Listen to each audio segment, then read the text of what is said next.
নমস্কার, আমি দেবপ্রিয়া। চলে এলাম আজকে তোমাদের সাথে একটা ছোট্ট ব্লগ নিয়ে। আজকে আমি লেবু চা বানাবো বিশেষত। তো এই লেবু চা বানানোর আগেই তোমাদের সাথে আমি আমার একটা মায়ের বলা গল্প শেয়ার করছি। একটা গাছে একটা বানর বসে ফল খাচ্ছিল। নিচ থেকে শিয়াল যাচ্ছে, তো শিয়ালটা বানরকে বললো, তুমি একা একা বসে বসে ফল খাচ্ছ, তা আমাকে একটা দাও। তো তখন বানরটা বলছে, তুমি নিজে এসে নিয়ে নাও। তারপর শিয়ালটা যখন গাছে ওঠার চেষ্টা করলো, সে আর গাছে উঠতে পারলো না।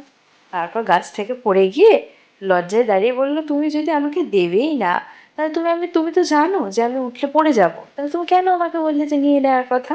তখন শিয়াল বলল, ফল খাওয়ার আগে বুদ্ধি ফলাও। তো এই গল্পটা বলার একটাই কারণ, যে এখানে যে চা বানাতে এসেছি আজকে, লেবু চা তো আমরা সবাই এমনিই খাই, বাট লাস্টে একটা মজার জিনিস আছে, সেটাই হলো দেখার বিষয়। প্রথম থেকে দেখলে যেমনভাবে চা বানাতে হয়, লিকার চা যেটাকে বলে, যেমন চিনি চা দিয়ে যেমন করে বানাতে হয় সেভাবেই বানালাম।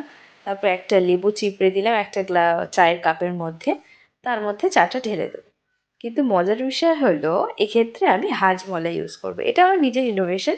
মানে আমি দেখেছি যে এর সাথে হাজমলাটা দিয়ে গুলে খেলে মানে বেশ সুন্দর লাগে খেতে, মানে খুবই ভালো লাগে।